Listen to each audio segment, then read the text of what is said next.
What is up, everybody? Welcome to Pop Culture Philosophers. In particular, welcome to PCP Movie Night. Even more specifically, welcome to March Madness 2025, where we are examining the insanity and the madness in cinema. And let me tell you something. We started March Madness 5 years ago, and it was really just an excuse for me to team up with my buddy Dylan to do another month of horror films, like a mini horror fest, a little bit before the horror fest that we have coming up.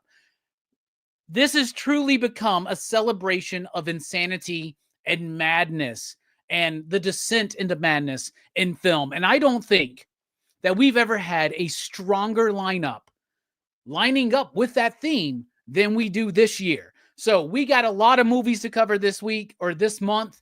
And tonight we're talking about Dead Ringers from David Cronenberg, a 1988 film that I watched for the first time just over a year ago. To me, this is kind of like, it's crazy to call it the forgotten David Lynch or the forgotten David Cronenberg film, but it kind of is. It was one that I knew about but never really watched. I watched it and knew it had to be part of a March Madness lineup. So the only way to really kick it off, such a great film, is with a great panel. So let's bring him in. My brother from another mother. We're also identical twins who we don't share women, but I don't know where I'm going with that, but it's Jelani. What's up, my man? How you doing? Station. Yeah, we don't share women, but we might share men. If Randy Orton was interested. If there's a Randy Orton, yeah, we'll talk about it. Yeah. Well, yeah. I'd have to fight you though. I don't think I go into drug addiction. You would RKO me out of nowhere. Out of nowhere for Randy Orton. But it's weird. It's how it happens. But yeah, man. This is a crazy movie, man. This is March Madness, I guess. And yeah. We do the sucking it now. So that's her bit for this year. So it's good to be here. Yeah, if you're not down with Dead Ringers and David Cronenberg, we got 2 words for you. Suck it. Speaking of sucking it, it's Fable. What is up, my man? How you doing? Stay sure. What's going on, everybody? Happy March Madness 2025. Let's get into it, man. Hell yeah, dude. Yeah. You killed it on Flatliners last week, by the way. Thank you. How do you manage to have a sexier panel than I do? It's ridiculous, but you managed it, man. There you go. Thank you, brother. I appreciate that. Did a great job. I'm looking forward to Fight Club next week, man. That's going to be a good one. Oh, yeah. Speaking of Fight Club, I'm on that. First rule of Fight Club is you don't talk about it. The first rule of this dude is you don't talk about him. It's Brooks. What is up, my man? How you doing?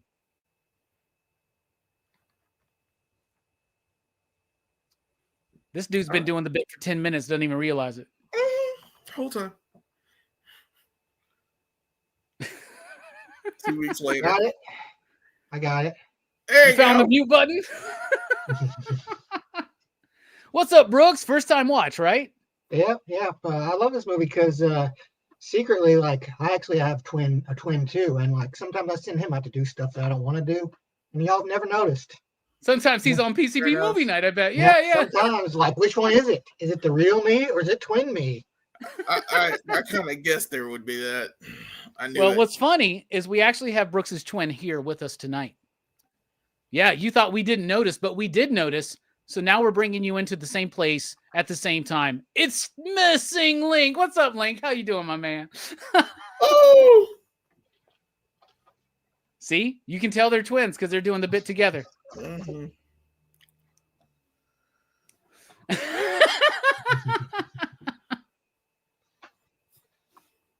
Good job. God damn it. Yeah. We are twins because I was just on, I couldn't find the unmute button as well. But I said, initially I said while I was muted, what's up, my long lost twin brother? And then I said, my guest panelists. So if I'm the Elliot, I'm really just here for me.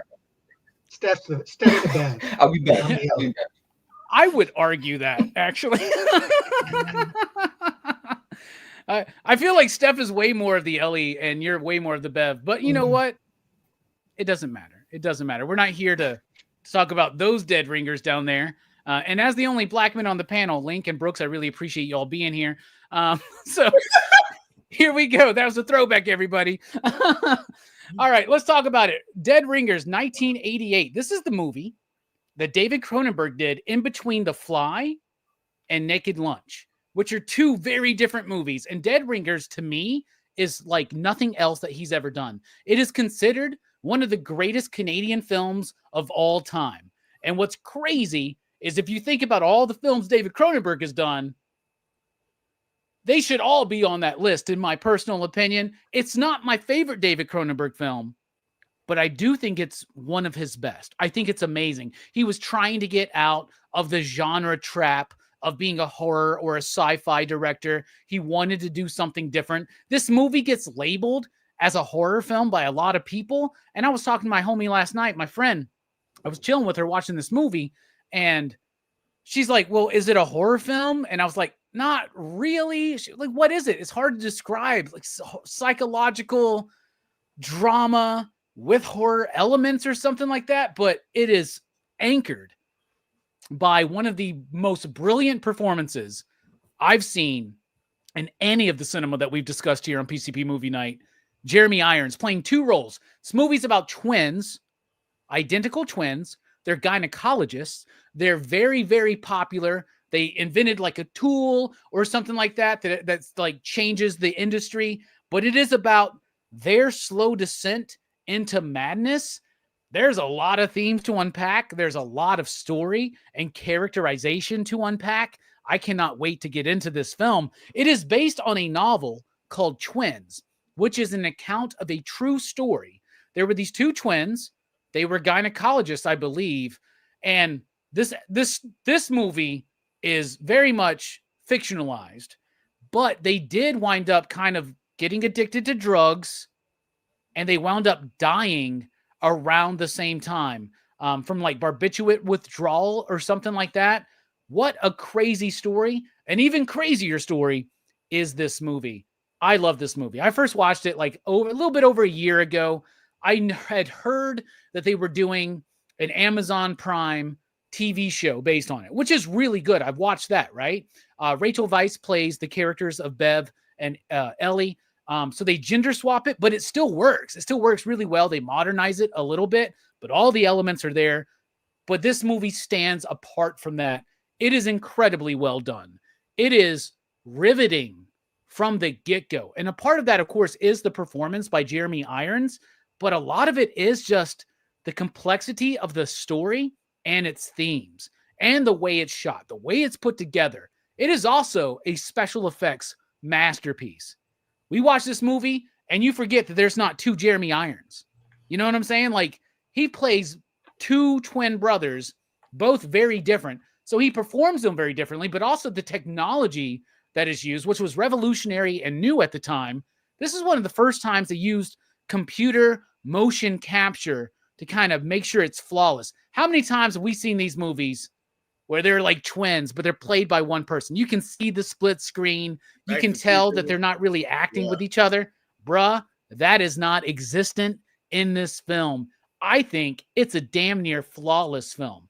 Great performances, great style and structure, amazing music, and a lot of rich themes. I love this movie, and as soon as I watched it a little over a year ago, I knew it had to be a part of the March Madness lineup. I had to have my homies check it out. So, Jelani, you've known about this movie, first time watching. What do you think? You out there in the chat, we see you. Let us know what you think. Yeah, this is a wild movie. Like, I've heard of it. I'd heard this for like years ago, like when it came out. And I never watched it because I was a young kid, and it wouldn't have, it would have interested me in the slightest as a kid. But I do remember Jeremy Irons wearing the surgical outfit, the red surgical outfit. I remember seeing that in a lot of different things over time, and that always freaked me out. I don't know why. And I was probably him using the tools with that outfit. For some reason, I don't know what it was about it, but when I was a kid and like when I was younger, that whole scene or whatever I saw freaked me out to where I was like, I'm not gonna watch this, and it left my mind. I haven't seen it, and I just saw it recently. I saw it for free on YouTube because I can't find this movie. Last week I wasn't here, guys, because I got a movie, but I didn't see it in time. The lizard in the woman's skin. Didn't see it in time because I couldn't find it. Robbie, you keep finding these weird stretches. But they are the stretches of stretches. But this one this one was, I think, I don't know how to put it. I liked it, but at the same time, I didn't like it. They're just things in it that were like slow to me. Like it was slowly paced. But Jeremy Irons is like nailing these characters. Like he is Elliot and he's nailing his Beverly. And they're doing it. I mean, he's so distinct. And like I'm impressed by his acting in this movie because of it. It was weird to find out it was based on a true story. That, you know, truth can be stranger than fiction. I love aspects of this movie. I like the way it's shot. I like a lot of different things with it. But once again, it's some things too. I'm just like, so I struggle with this movie, and I'll leave it at that for now. I can go more in depth later. All right. That's respectable. Speaking of respectable, Fable, first time watching this movie. I know you're a Cronenberg nut. That's why you're here. What'd you think about it, man? I really enjoyed this one. I went into it, of course, thinking I was gonna see some fucked up body horror. Yeah, Or me too. some crazy, stuff. And there's one or two scenes in there, but for the most part, it's a straight drama. It's a bit of a dark, twisted tale, of these overly codependent brothers. It kind of goes down that road of like what we always may even imagine about twins, right? Like they do this kind of shit, don't they? Like I've always thought that when I think about twins and stuff like that. So I liked it. I think Jeremy Irons absolutely holds this movie up from stem to stern, from beginning to end. And the special effects are so good, you don't even notice that it's one big special effect for almost 2 hours. Like, I mean, there are a lot of like doubles, like body doubles and stuff like that. But for the most part, them being in the same scene together and acting off each other, I mean, like Robbie said, it's flawless. I was kind of surprised of how into this I was. It was real surprising to see that Cronenberg stepped out of his gore, you know what I mean? The stuff that he's known for to do this. So yeah, I'm glad I caught this. I really enjoyed it. Hell yeah, that's great to hear. Brooks, first time watching. What do you think, man? Yeah, well, like the thing is, like, when I think of Cronenberg, like I haven't seen a lot of Cronenberg stuff, but like he has a reputation, like, fucked up body horror stuff. So naturally, yeah, you watch a Cronenberg movie, you expect more of that. And this one, it was more psychological Cronenberg, really. It's like the Cronenberg stuff is there, but it's in your head instead.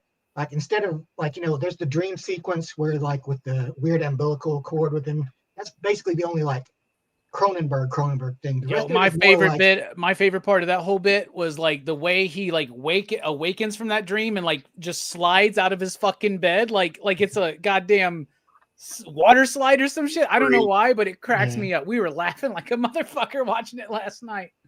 How many of us have done that? It just happens sometimes. Yeah, it happens. But yeah, it's like the most like, and like I think the most psychological Cronenberg aspect of this movie is the tools themselves. Like these tools that are made, you look at them and you're like, fuck. Like, how would you fucking use that on a woman's vagina? And it's like, it's disturbing, It's like your brain does the Cronenberging. So yeah, it's different. But yeah. Especially in that scene where he's like using like the tool they developed, but he's using like the gold one that they gave him as an award. And he's like accusing her of, no, this doesn't hurt. What are you talking about? Have you had sex with a dog lately or something like that? Right. Like, what the fuck?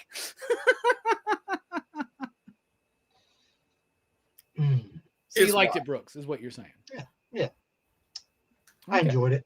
All right. Well, let's go to your recently revealed twin. Link, what did you think about this movie? Was this your first time watching? And what did you think about it? This was my first watch. I went into this one absolutely blind. Like usually when I watch, I'm one who doesn't mind trailers, and I figure I'll be surprised enough by the time I see it. but I went to this one completely blind. Like I usually, if I don't see a trailer, I'll look it up to kind of get like the gist, to read like the plot summary. Went into this one completely blind, and I enjoyed it. But I don't dislike it, but I'm right there with Jelani, where it's like I don't know if I was necessarily in the mood for something. This is a slow burn. But I do think this is a film that warrants multiple watches, and you will get something out of it. But I enjoyed it for the most part. Like it's been said, Jeremy Irons, fantastic performance. There was some cool like symbolism going on with like the subconscious and stuff like that. Brooks actually just brought up the umbilical cord scene. I thought that was really cool because they had just had a conversation about the brother trying to steal him, or would the brother be worried I'm taking you away from him? And he was like, oh no, he'd be fine. And then he has this nightmare, that umbilical cord scene, which is like symbolic of him. That's, his subconscious was like, he's worried that she might put a wedge between them. But it's different. I'm still digesting it. I watched it earlier today. It was not your average Cronenberg film. So I'm still internalizing it, but I enjoyed it overall. It's still a lot rattling on about the movie in here. It's layered. It's layered as shit. Hell yeah. It's as layered as that cake that Jeremy Irons just so gleefully eats towards the end of the picture, right? What's okay? And another thing, Steph, by the way, your lighting is impeccable, bro. You look great. I love the look, man. Keep that going, man. It looks great. This movie is anchored by 2 brilliant performances from the same guy. So I'm going to be nice and let y'all go first because I've kind of taken the first, stab over the last couple of weeks. And there's not too many performances, not too many main characters in this movie, right? And if you want, we can count Jeremy Irons twice. I think that makes sense. But Jelani, why don't you tell us a performance that you want to highlight? I'm going to take the twins. Yeah. I'm going to take Beverly and Elliot. Yeah. Both of them. No, you can only take one. Awesome.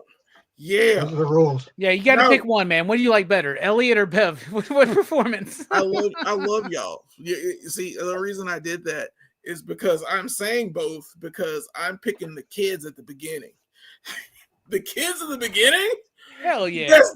Best damn actors I've ever seen from children. Why should I have more flashbacks to like holy shit, Elliot and Bev? I love them kids. Elliot and Bev. Dude, I actually like the little girl even more, man. When she's she was fuck great off. too. You don't even know what a fuck is. It was so great. I don't know that whole scene. That's my favorite scene in the whole movie. She's like, can we fuck you? It's for an experiment. Like, what? What a fuck is? I loved it. I love the interplay between the first twins. It just threw me off that they start the movie like this and that these kids are like acting so well, just so well portrayed at the very beginning of this movie. And I'm like, oh man, this is gonna be a banger. And then I come to find out, I was like, oh, that's Jeremy Irons. I remember seeing something like this. I couldn't remember who was in this movie. And but after that scene, I was like, I get it. And I figured out that this is a good movie. It's a good movie because they found kid actors that are worth a damn. So I picked them. I picked those twins. Special shout out. I will throw out one more because you're not picking them. I'm also picking twins. I'm picking Jill and Jacqueline Hennessy. God damn it. That was my backup, man. That was my backup, dude. How do you have backups? Can you not just fucking take one? Can you not just take fucking one? You literally had to take 4. No, Brooks. I took 4. Do something about it. Do something about it, Brooks. Bro, I'm just going to say, those twins were hot as fuck. They were hot as fuck. I'm just going to say, dude. Yes. Great minds think alike. I was like, damn it. And that's Jill Hennessy. One of them with the bigger head is Jill Hennessy. And she was in Crossing Jordan on NBC. And she was super hot. Super, super crazy hot. So yes, I picked twins. I did. I said first. Thanks for taking my welcome backup. I appreciate that. I'm evil. And you Gable, what about you? What's a performance you want to highlight? Oh man, it's not too many. to pick from in this movie, but just to take one, I'll take Jeremy Irons, but I'll take him as Ellie, because Ellie and I mean, Beverly probably put in a better performance because it's more ranged, right? But I just like the cold, sadistic nature of Ellie. I just like the way he's just such a smooth criminal, carefree. You know what I mean? The guy in charge, the alpha male out of the two. I love that scene when she confronts him in the restaurant, and he's just like, like, get a load of this chick. You know what I mean? Like, I fucked you first, I but fucked you were bad at it, so I gave you to my brother. Yeah, that's a great moment. Actually, I fucked you first. Yeah, and just how cold he is, but at the same time, he's not afraid to admit how much his brother means to him. Mhm. Like he could say fuck everybody in the world. He could be the coldest asshole, in the world. But when it comes to his brother, you can tell that he loves him, unconditionally. And I just love that performance. So yeah, I'm gonna go with Iron, just Ellie. Hell yeah. I like that too, because when you first start watching the movie, you're like, oh, that's the asshole. Like, that's even something that, like, Claire says, right? Like, oh, he's the nice one and you're the shit, right? But it changes, right? We were talking a little bit before we got started about how Ellie and Bev kind of reverse roles by the end of this film, where Ellie is more childlike and Bev becomes more, like, confident, insanely so, in what's going on in his head, even though it's really fucked up. But man, great picks so far, including those two hot ass twins, Jelani. Those are Jesus. I want to see like the extended cut. You know what I'm saying? Brooks, what about you? What's a performance you want to highlight in this film? Well, I surprisingly ended up liking the female lead in this movie, the actress. She was like, because when she first got introduced, I was kind of like, oh man, is it going to be like her just doing like kind of having a downward spiral because she's depressed about her whole situation and everything. But actually, it was quite different. Like, you find out she's kind of freaky. She is sad about her situation, but she's a little bit of a freak. She's not ashamed of it, and she levels out. She comes to terms with it, and by the end, she's actually one of the more sensible characters in this movie. Like, she doesn't. It's like she takes drugs, but she's a responsible drug taker. Like, she knows how to rein herself in. She's a functional drug addict. Yeah. Unlike poor Bev, who just like, doesn't know what he's fucking doing and crashes out. But yeah, I thought she was interesting. Like, and it's kind of sad because she disappears throughout most of the movie because like her leaving is kind of part of the driving force of, Bev's downfall. But yeah, I thought she was an interesting character, much more, a lot different than I initially thought she was going to be. Yeah, she's great. So it's Genevieve Bujold. I probably butchered her name. She's the mom in House of Yes, which I absolutely love that movie. She's amazing in this movie. And to be honest with you, those two twins, Jelani, were great. But I kind of got a thing for her in this movie, bro. Like, I want to hang out with her, man. She seems like it's fun. But them twins. Hell yeah. What about you, Steph? What's the performance you want to highlight? I'm right there with Brooks. I guess it's a twin thing. I thought the girlfriend, the lead, she had a pretty nuanced performance. Kind of answered a question I've always thought about people who like marry identical twins or like date an identical twin. It's like there'd be some confusion there at some point. Like Brooke said, she was a freak, but she wasn't. Like after the restaurant scene, she didn't buckle. She wasn't. That didn't break her. She was like, "Fuck it, I'm going after. I know what I want now. I confronted the situation and I'm gonna pursue what I want." Yeah, kind of. So I respected it out of her. She did kind of disappear halfway through the film, but I did appreciate the scene she was in. Heck yeah. All right, I had another backup since Jelani took the two twin sex workers, and we are sex positive here, but I don't know if I could. Yes. I don't know if I could do twins like that, man. I'd do it. Like I don't know, all man. day. I mean, I like ideally it seems to make sense in the head, but then at the same time, I'd be like, y'all are sisters. Like, calm down, man. I Like, don't care. I don't know. Don't care. It's just me. Out the window. I want to give credit to, I don't know the actor's name, but basically it's Claire's assistant, the gay dude that gets called, because Yeah. his response was so fucking funny and Vagina. ridiculous. It just Three- it's great when he's talking about the trifurcated fucking cervix or whatever, and he's just like you look at he's about to go into tears, man. It's so freaking funny. I also think that what's her name? I think her name is Carrie in the film. Yeah, Carrie. She's good too. That's Elliot's kind of girlfriend throughout most of the movie that he tries to get in the threesome with his brother, right? So yeah. She's pretty good. She was down. She was down, dude. She was more than down. All right, let's talk about the style and structure of the movie. First of all, this movie didn't do that well. It was critically acclaimed, and it still is. But it had a budget of $13 million. It made 14. So it wasn't what we would call a commercial success. But it definitely was a critical success, and it gave put a lot of attention onto David Cronenberg reaching beyond genre filmmaking. And back onto the Jeremy Irons thing real quick. I don't understand why he didn't win the Academy Award for this film.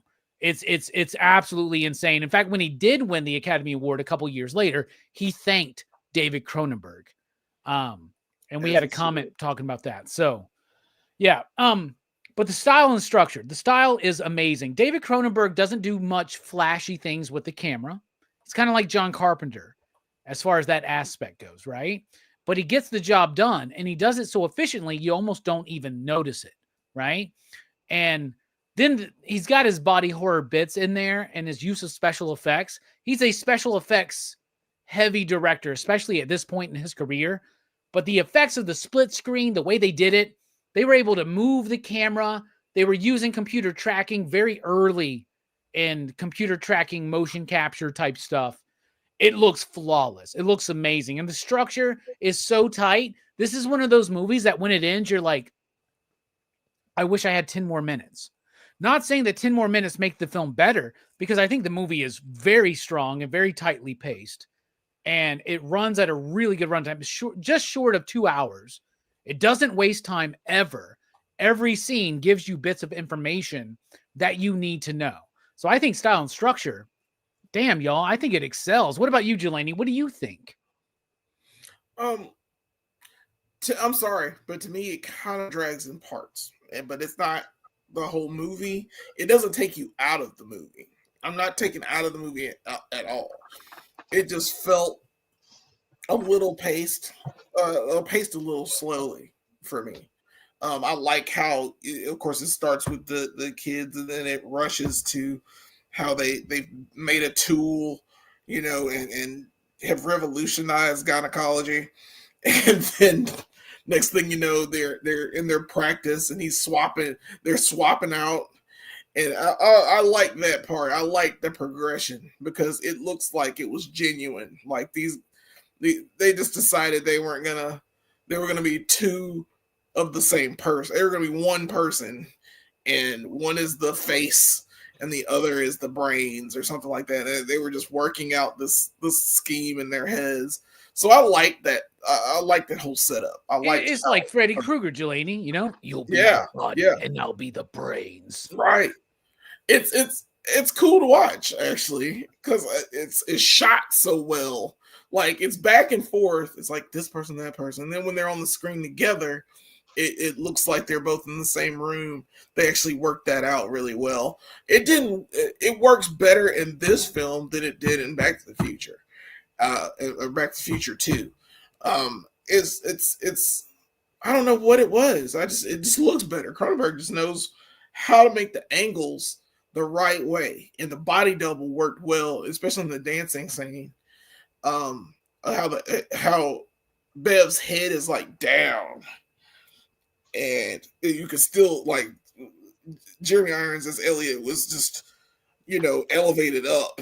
Like, you could tell that it was a body double, but it didn't feel like it was a body double. It felt like he was in pain, and that's why he would be in that position. And it shot that way for the dance. I loved it. That was, I don't know, brilliant to me. I love just little things about this movie. I just think it's not as paced as I would like it to be. It is stylish. Like I said, I like the twins. I'm still freaked out about why in the hell medical professionals would wear red like that and just be creepy as fuck. That would not be the last thing I want to see under anesthesia. It's like, no, now wake me up. Ain't no way in hell. Ain't no wearing that much red. Everybody in the room wearing the same color red. Hell no. And the creepiest part to me, I love how, of course, he's high as fuck when they're putting the suit on Beverly that time, but his arms are out and they're like setting him up. It's so creepy. I don't know what it is. It's like they're a cult. And it turned into this cultish thing, but it shot so well. So I really like those parts of it. I like a lot of those aspects. It reminded me of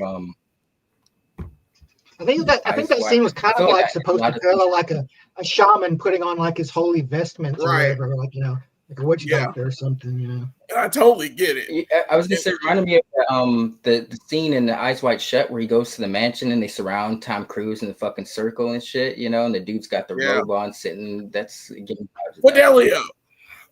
What's the second password? Fidelio. Again. That's how it works. Yeah, but it's creepy. Speaking of creepy, what about you, Fable? What do you think about the style and structure? Style, it doesn't have a lot of style to it.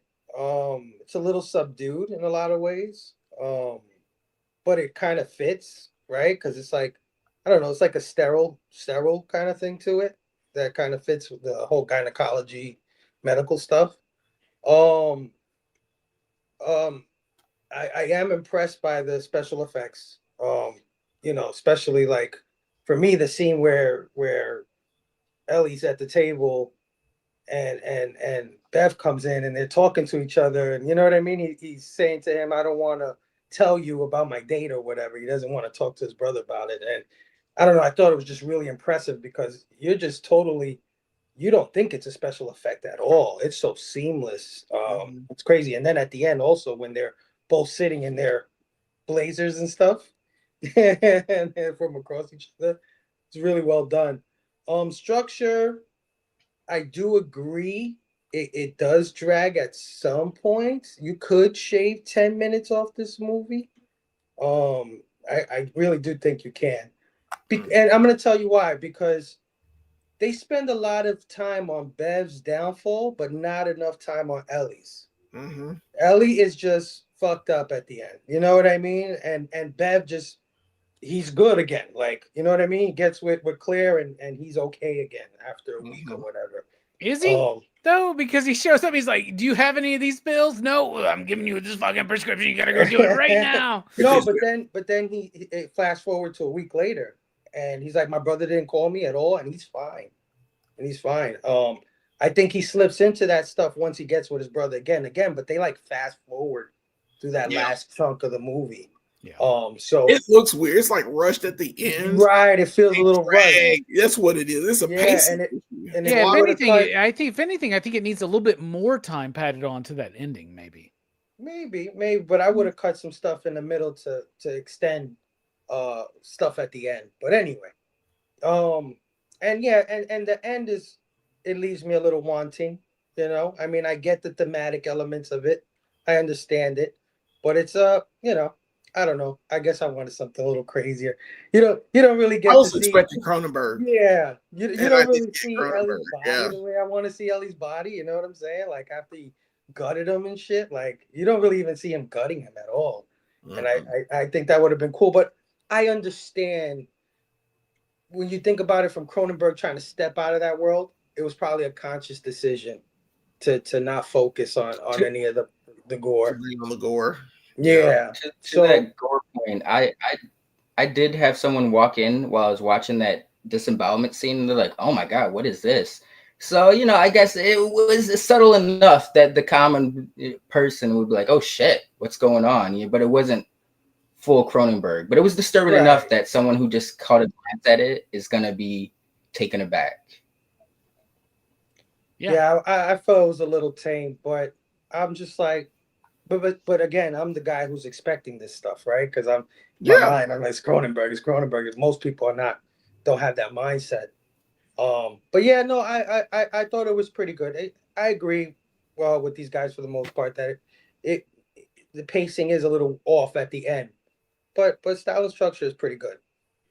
All right, Brooks, what do you think? Well, like, I really like this movie. It does feel like a more subdued kind of Cronenberg, but it's kind of not really. It's just a different way. It is like this movie, like very much it is very psychological, and I think it is. I could kind of see a horror aspect of it too.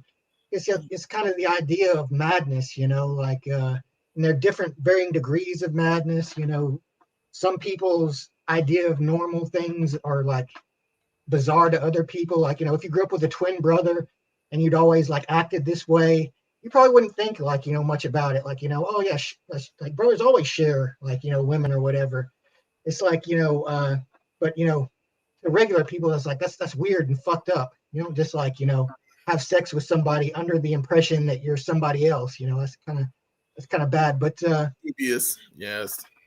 Yeah, this movie it has a lot of like disturbing like undertones to it, which I think that's what makes the horror aspect of it. It's not horror in like the the general sense, like it's more of a kind of underlying fear, I guess, which is why like it's got a weird vibe to me. Like like as I'm watching, I'm like I just get this weird vibe from it, but it is very interesting. Like I really did enjoy watching it. Hell yeah. What about you, Link? What you thinking? Stylistically, I think it was fantastic. I there were more like the dance scene. I was there. It took me out of the movie, but in a good way, where I was like, wow, that's impressive. That like, I know they're doing the split and the cuts to back and the double and stuff like that, but it all gelled so well.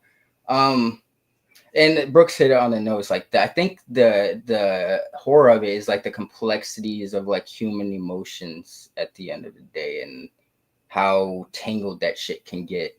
The twins' relationship definitely reminded me of like some Lannister shit, because they were they were in love with each other, like the Lannister twins, but they were definitely in love with each other, like with the whole dancing scene when he's like. I forget who it was. The second one was like, oh, I'm not feeling this. He's like, no, stay with me, Bev. Like there was definitely like a degree where they, and that I heard there's like, I think that's just what I've seen from Game of Thrones, where it's like twins sometimes only view themselves as like the only real ones in the world. Seemingly. So there's like a lot of weird, dark, complex shit going on for the human psyche. I think that's the horror of it. But structure wise, I do agree. It was a little slow. This is a slow burn, as I said earlier. There's a lot of like scenes in between of them like doing work stuff and talking that I don't know if it necessarily adds to the plot. It might enhance the atmosphere of the movie, but I don't know if it really, I gotta agree. I think you could have shaved about 10 minutes off this film and still been fine. And maybe shaved 10 minutes off elsewhere and enhanced more towards the end, giving more minutes to more story time towards the end. But other than that, I think it was brilliant. I loved it stylistically, structurally. I think it was fine, but the pacing was a little slow. Okay, fair enough. I get what y'all are saying. I do think the end it feels a little bit rushed. Mm-hmm. But I guess the way I'm seeing it is, I guess I just wanted a little bit more at the end. I didn't want to shave anything off, right? Because if anything, I want more about these people, their background, like Brooks was saying earlier, and Jelani was alluding to, like seeing more flashbacks, more of like what got them to this point, stuff like that. But I like how the movie kind of like gets through that and gets to the main gist of the thing, which is Jelani, is one of your favorite movies. It's a romance movie. It's a romance movie between a dude and this woman and a dude and his twin brother, right? Yeah. Like it's kind of creepy And that's part of the horror elements and the Crazy story. unsettling nature of it. And I think that you really do feel, even if you don't feel Ellie's full descent into what he's going through, that's only a response to what Bev is doing. And I think you really feel Bev's kind of descent in this movie. And we're talking about madness and descending into madness. There are lots of movies that stick out, like Jacob's Ladder, for instance, and things like that. But like this movie really, really sells that. It's almost as if he's the main character in a lot of ways. Even though it's about both of them, it's really like Bev's whole Bev's story. You know what I mean? Just his he's the most awkward one. He's the one that goes through these feelings that he's never had before. He's the one that breaks down. They spend a lot of time with Bev. So yeah, no, for sure. Yeah, absolutely. Let's switch gears into the music. Music is done by Howard Shore, who we know from plenty of David Cronenberg films, all the way back to The Brood, Scanners, Videodrome, The Fly, Naked Lunch Afterwards. He also was the composer of the scores for After Hours by Martin Scorsese, Big, which is a great movie, Mrs. Doubtfire, The Silence of the Lambs, Ed Wood, Seven, That Thing You Do, Copland, Dogma, High Fidelity, The Cell, and one of his most like celebrated scores, Lord of the Rings. Right? Are you serious? Wow. Yeah, this is the dude who did the Lord of the Rings movie. That's wild. So if Love That Brooks Thing You didn't Do. notice the music in this film, I'm going to shame him for the rest of the fucking year because you're a piece of shit if you didn't notice it, Brooks. However, Howard Shore is a great composer, right? But what I love about this score in particular is how perfect it is for this movie, right? What I mean by that is this. The main theme is this very prestigious, studious, scholarly kind of thing. It feels like something that you, like when the opening credits come on, you feel like you're at a fucking Harvard graduation or some shit like that. You know what I'm saying? You feel like doctors are graduating and they're about to go and like cure cancer and shit like that. But then that same theme gets turned into this unsettling thing slowly throughout the movie. And by the end, they take that main theme and really make it creepy and unsettling. Now, I know that's the juxtaposition with the imagery, but it works so fucking well. And I think it might be one of Howard Shore's best scores. What do you think about the music, Jelani? Yeah, I enjoy it. I was very surprised. I mean, it's nuanced. It looks very, very nice with the scenery, as I should say. It's pretty in parts, and I like the music at the end when Beverly like leans over and dies, or you find him. Yeah, when he passes away in that scene, it's very poignant for some reason. It's kind of sad. I'm like, he drove his brother to this over like his drug addiction. He drugged his brother did it to him. Yeah, and of course horribly murders him. But it happens, you know, and the music accentuates it. It makes it feel like, I don't know how to explain it. How it makes you feel lived in. It feels, I don't know how to feel. It just hit me at the end, very much so. So that's all I can say about the music. I liked it. Hell yeah. Fable, what do you think about the music? And pass it along. I'll be right back. Yeah, I mean, I agree. The music, the beginning of the movie, that score that they play while they're showing these like diagrams of these like I don't know, gynecological crazy tools and stuff. I guess maybe that's why I was kind of like, oh, I'm gonna see some shit in this movie. Right. These crazy tools. That sucked me in, and then I mean, it was fine, but I gotta agree with you, Jelani, 100%. It's like at the end, the score drove those last 10 minutes of that movie. They definitely like put it in park and just let the music take over, and it took you through the final sequence. And I definitely felt the score at that point, so I think it was very strong, especially towards the end. So definitely gotta agree with you on that. Yeah. But Jelani, man, what did you think of the score of this movie? I mean, Jelani, sorry, Brooks. I was like, wait, is he going My bad, backwards? Brooks. My Yeah, bad, let's my do bad. But yeah, like I think I like the soundtrack to this movie. Like, you know, Howard Shore, obviously, like the Lord of the Rings movies are what I would know him from more. You know, he's done obviously more, but that's the first thing that comes to my mind. And this soundtrack is obviously very different from the Lord of the Rings soundtrack. It doesn't have those big dynamic, like attention grabbing, you know, themes. But you know, it's very subdued, and like, you know, it does have this like this building of tension. It like helps kind of contribute to this kind of fucked up vibe I'm feeling while I'm watching this movie, I think. So like, you know, it's subdued, but it's like, you know, it adds to the mood, you know.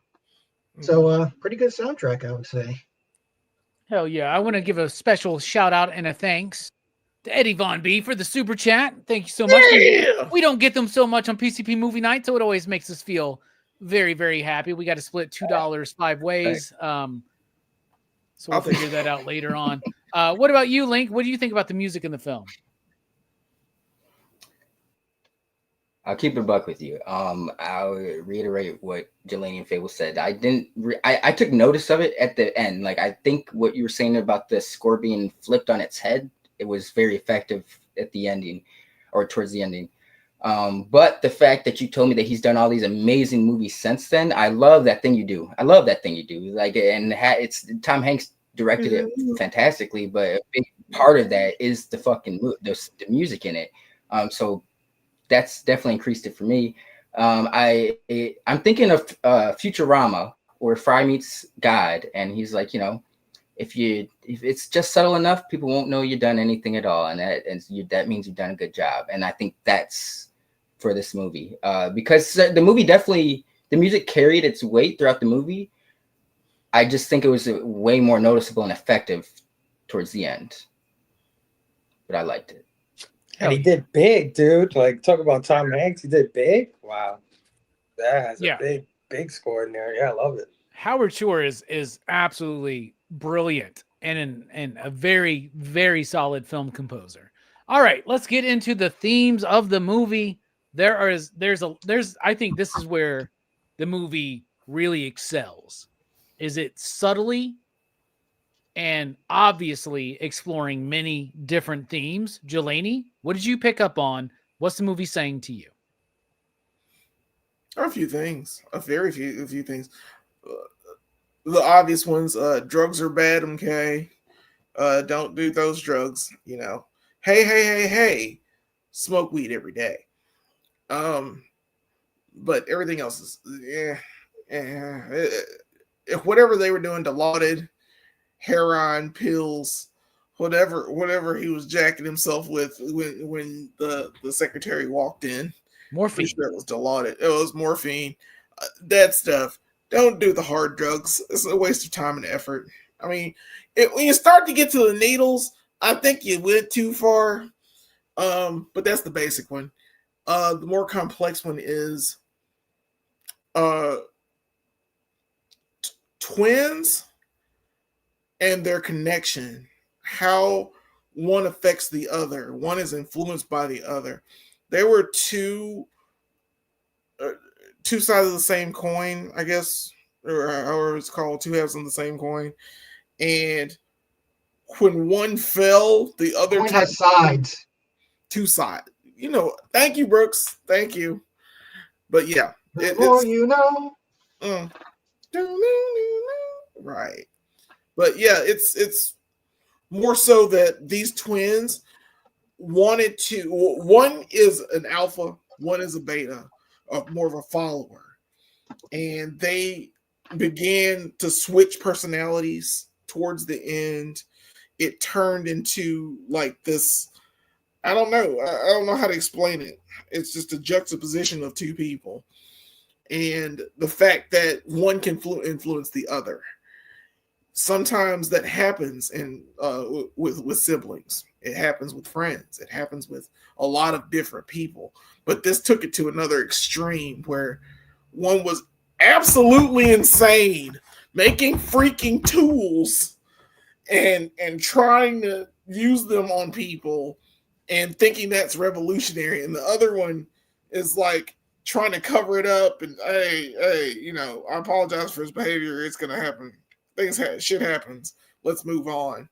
And then slowly becomes a drug addict themselves. And it's how one influences the other. I'm not sure how I'm explaining it, but I think it's one influencing the other. Yeah, I think you explained it sufficiently well, Jelani. Like 100%. That's definitely in the film. What about you, Fable? What do you think this movie's speaking to you?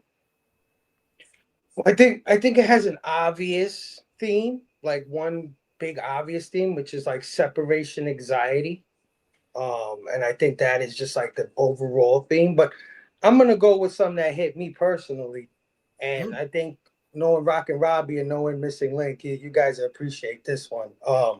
Watch out for the crazy chicks. Is what I think this movie is really trying to say. Because my man Ellie, you know, he's slinging that thing around town. He knows. He knows what's up. You know what I'm saying? When he gets the crazy one, just he gets rid of that real quick. You know what I'm saying? Because he knows what that could turn into. You know what I'm saying? So he just, I'm gonna let that go. You know, he's not push it off on his brother. He's smart. You know what I'm saying? He's been doing this a while. But his brother, he wasn't smart enough though, because he was keeping it too close to home, you know, to the homie or to, you know, but brother, you're just asking for it. I think he wanted his brother to appreciate that crazy sex. You know what I'm saying? That wild loving. Like, you had me vibrating. I was like, what? Bro, that shit's so hot. I'm not gonna lie, man. When a chick tells me some shit like that, I'm just like, all right, you ain't seen nothing yet. And he tells him, he's like, you gotta try the actress, bro. She's crazy. You know what I'm saying? So but what he don't know is that his brother don't know how to navigate those waters with the crazy chick, right? And Claire is the kind of like perfect crazy chick, right? Because like she's nuts, but she's also a good woman. So that's the one you really like, you fall for. You know what I'm saying? That's the one that I think we're all looking for. Yeah, the crazy / good woman. So yeah, I'd say like personally, just from my experiences, watch out for the crazy ones, man. Don't stick your dick in crazy. or don't let crazy dick stick itself in you. No, I was gonna say sometimes it's gonna be the other way around, you know. It was like going too crazy, you know, and you gotta wind back and that she was a functional pill popper, right? Well, that's what I'm saying. That's what she's the perfect chick. Like she you know, she has that right amount of crazy, but she's also she has the freak control. Yeah. The moderation. It was too much for my man Bevy. Bevy just couldn't, you know, hang. He couldn't handle the crazy. That's right. My man, Ellie, he knew right off the top. He was like, yeah, I'm sliding that to you, bro.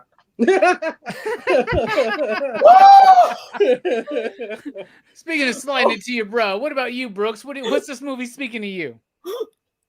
Well, I think like an obvious theme in this movie is like how, like, you know, certain bonds can be like, you can be close to somebody and like, you know, love them and not mean them any harm, but still end up hurting them just by, you know, the nature of like certain bonds are just like, they're not good. Like, you know, the way these two brothers are, like Elliot, like he doesn't understand that his brother is not him.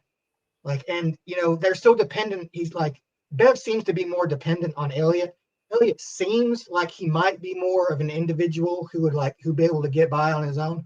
But I don't really think he would be. Like, I think they both need each other because they've built this like relationship where they're so dependent on each other. Like, I love when she finds out about them. She asks him like, you two sleep in the same bed? And like, you know, it's this idea like, you know, being too close to somebody can be as bad too. Cause like, you know, and also Bev, he doesn't have like, he's trying to be his own man, but he's doing it by latching on to somebody else because he doesn't know how to be his own man. So he latches on to this other person who has like her own kind of problems, even though she does have them more, you know, kind of handled. But like, you know, that's all he knows. So like, he can't be himself. Like he has to be with his brother or he has to be with this woman. And when one leaves and like, you know, he just can't handle it, you know, it falls apart. So it's like, I think a lesson for this movie is like you've got to like, you know, work on yourself and like learn to be comfortable with yourself and not be too dependent on everybody around you. You know, it's good to have bonds and have friends, and you know, like, you know, you want, of course you want to spend time with, but you've also got to like, you know, you've got to have you got to have self time, you know, you got to take care of yourself sometimes, you know, or you'll just become a weird, like codependent guy who like spins out on drugs and like has an artist make weird fucked up like utensils and shit. Hell yeah. No, I think you're perfectly right there. What about you, Steph? What are you thinking? Yeah, I gotta echo that. It's definitely speaking on codependency. Sometimes the symbiotic nature relationships can take on, but at the end of the day, I think like the core of it is like the complexity of like the human relationships and you know the dynamicism. I can't pronounce it right now, but dynamicism. I don't know. But the different aspects it can take on, it's, you know, because like you guys were saying, like we thought it was like one was dependent on the other, but at the end of the day, they were both reliant on each other. You know, the more confident one fed off the weaker one to the point where it's like when he was down and out, the weaker one had to step up and become the confident one for a time, and like the roles reversed.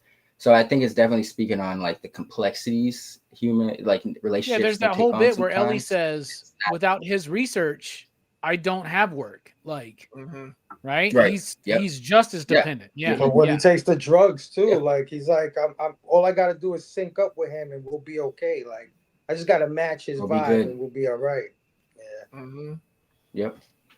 So you know, I think it's definitely speaking on the complex natures relationships can take on. So it's not, you know, it's easy to paint things in black and white, and things should be black and white, but we live in the world of shades of gray, you know, and I think that's the complexity of human relationships. Hell yeah, man. I love that. Like for me, like the number one thing is, codependency. Yep. It's what it's about. It's about these two brothers that can't exist without one another. But it goes a little bit deeper than that, I think, in the film, where it goes to the point where they somehow subconsciously, if not consciously and willingly, understand that they are codependent, right? And they try to break out of that. Now, Bev does it through another woman, right?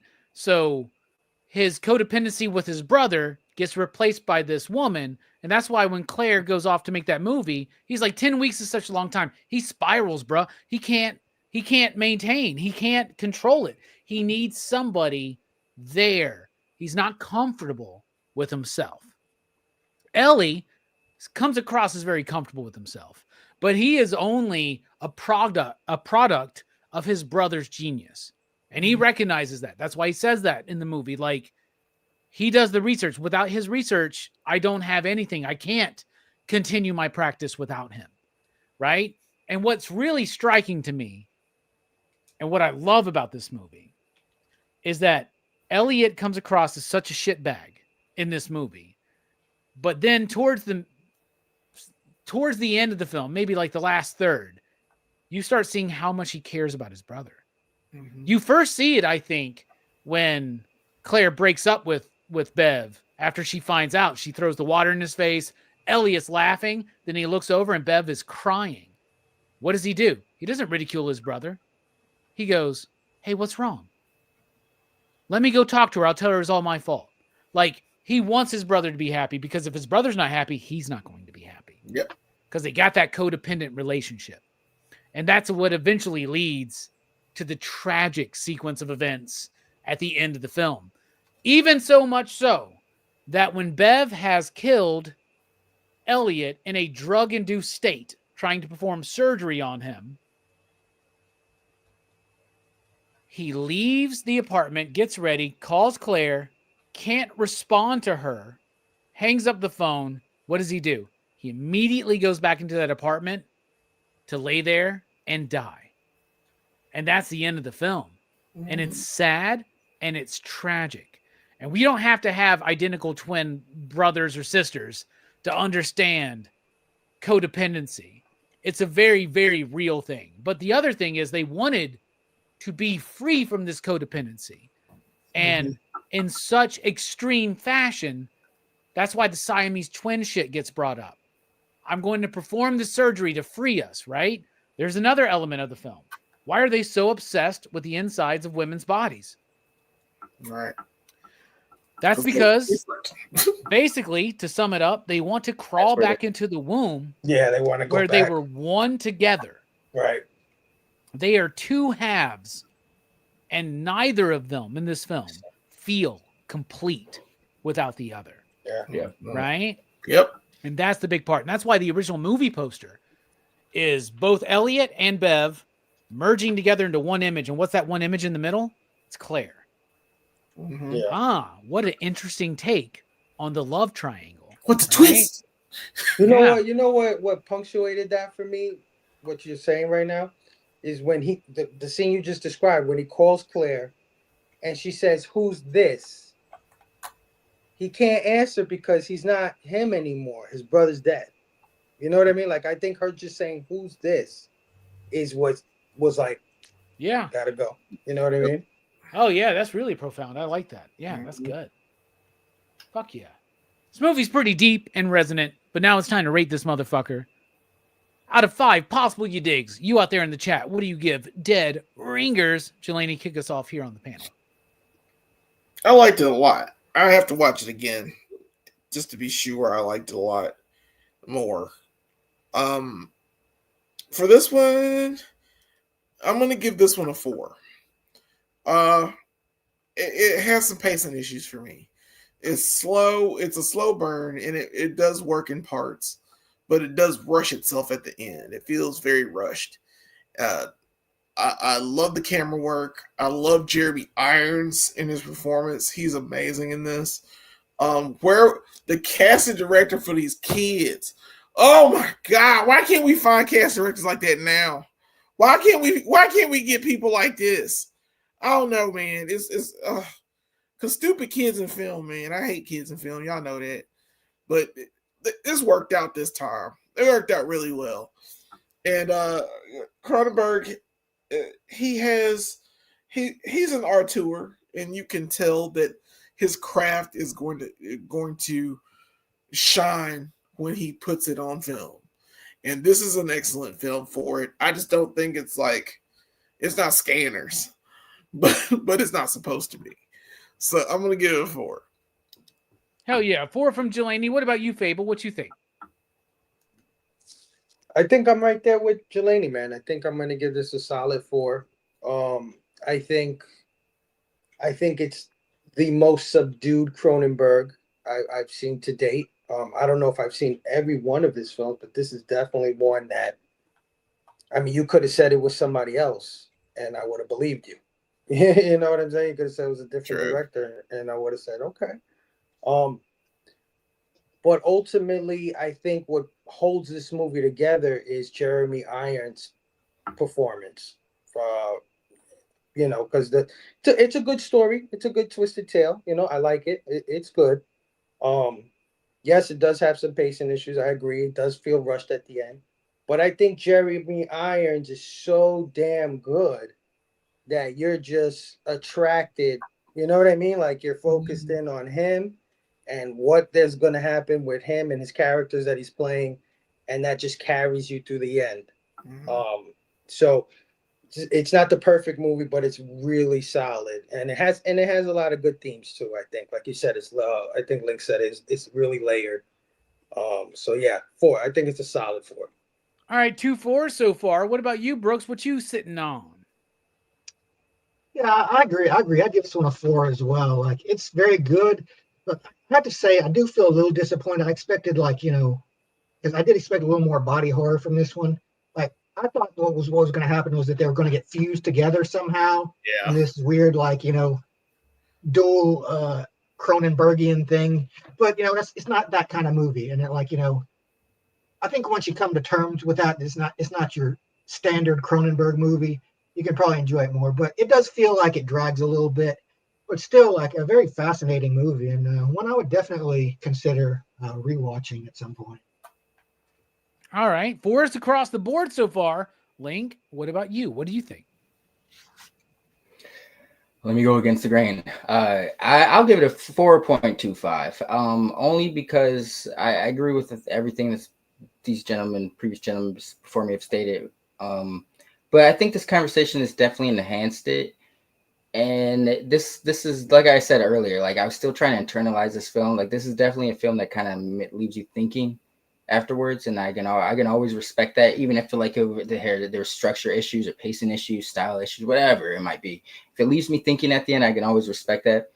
And I almost think I gotta respect it more because I feel like, I don't know if he was trying to do it, but he's subverted expectations on what the audience should think of a movie he should produce. And he went into this movie thinking it should be one way, and it wasn't, but it was still a solid movie regardless, even though it wasn't extremely Cronenberg, So I 4.25. Like I said earlier, I think I would get more out of a rewatch upon this.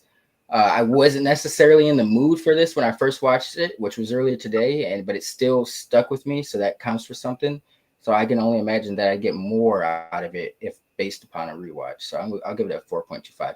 And despite Robbie, because I know how he feels about the 0.25.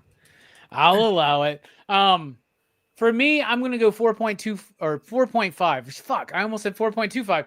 4.5 because I respect my rules. No, I'll give it a 4.5 because I may have given it like a 4 or 4.25 when I first watched it, but this time watching it with like someone who had never seen it, but like was responding to it and having a conversation with them during the movie and after, it really elevated the film for me just a little bit. Like, but I agree with y'all. It does have a rushed ending, right? And it could have I think it could have spent more time, right? And I get that they could have shaved some stuff off and added some stuff, but for me, if there was like 10 minutes out of this movie, I wouldn't be mad at it, So I'll go with a 4.5. I think it's a really solid film.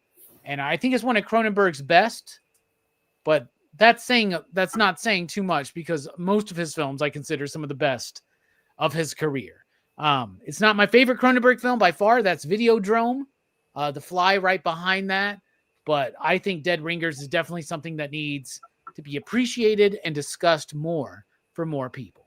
So we got a 4 from Jelani, Fable, and Brooks, a 4.25 from Link, and a 4.5 from me for a PCP average of 4.15969, dudes. So hell yeah, pretty solid movie. Check it out. Thus concludes our movie review for Dead Ringers. But don't worry, March Madness is not over. In fact, we got a whole slew of movies on the way, including Thursday night over at Blood Splatter Chatter. They'll be talking about The Machinist. Sunday night over at Dylan's Horror Show, they're talking about Magic. I've never seen this movie. I've never even heard of it. So that should be a fun conversation. And then next week here on PCP Movie Night, join us for Leprechaun. Why? Because it's St. Patrick's Day. What a better is there a better movie to talk about during March Madness on St. Patty's Day than Leprechaun? I can't believe none of these channels, none of us have done it yet. It's Leprechaun. We're going to be the fucking first. Historically, I don't like this movie. I'm very excited to rewatch Leprechaun for the first time in over 20 years. So get ready. More March Madness is on the way. Jelani, thank you so much for being here. What you got coming up, my man? Final thoughts. Yeah, dude. So, yeah, sorry I wasn't here last week. Just missed some things, but you know how it goes. Well, Brooks and I do this show. It's called Go Figure Reviews. We've been getting some good views on some of our stuff, so I'm very proud of that. One of which is our Cyclops video. We did originally a Nemesis Build-A-Figure wave, and the Cyclops section of it was messed up. So I did I had to do a whole solo thing with Cyclops, and it's doing well because it's freaking Cyclops. He's one of my favorite X-Men. So yeah, that happened. And then we also did the Transformers. This is the Masterpiece C01 Missing Link Optimus Prime. This is Optimus Prime if Optimus Prime was fully articulated. He's a fully articulated Optimus Prime. He is amazeballs, in my opinion. check those videos out. We've got plenty more on the channel.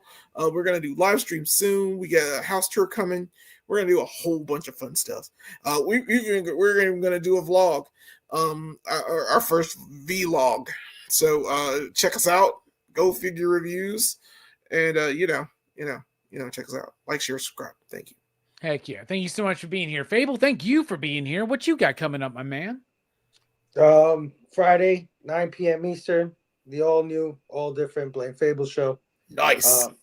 Basically where we talk about pop culture, news, and topics, and do a little bit of a show off at the end of the show. It's a fun time. Come join us Friday nights at 9.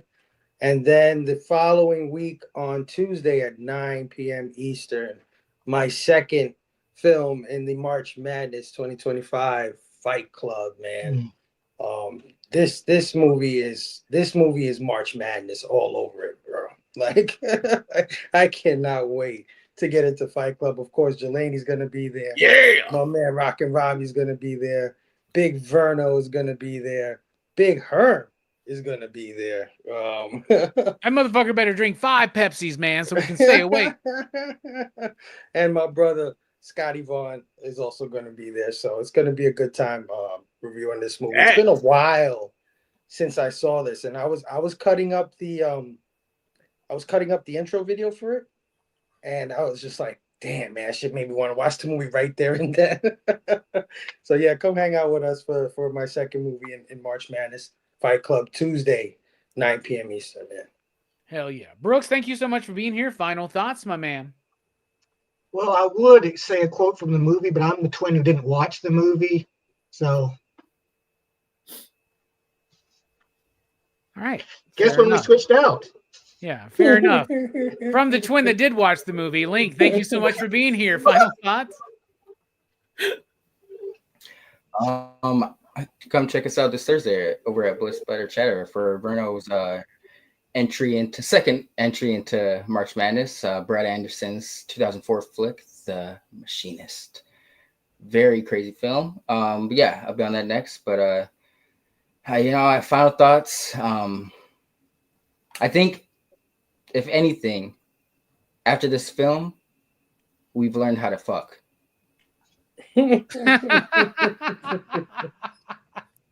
Yeah. Hell yeah.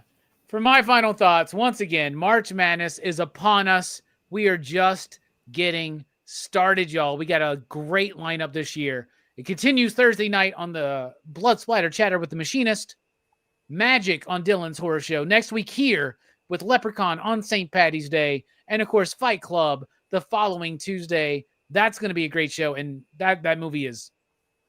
I didn't even think about it, but when you put it on your list, Fable, I was like, oh, that's perfect for March Madness. It gets the memo 100%. So that's what we got coming up. Thank you all so much for checking out the video. For my final thoughts, I'll say this.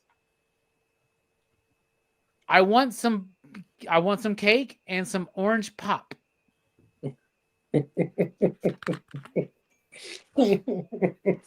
All right. It's orange pop. Get it? Yeah. I understand. Yes. All right. Also, your vagina is wrong. The tool doesn't hurt. All right, we'll see you guys. Just Enjoy got it. 3 holes. Nation, pop, pop, boom. Fuck off if you're not down with PCPX.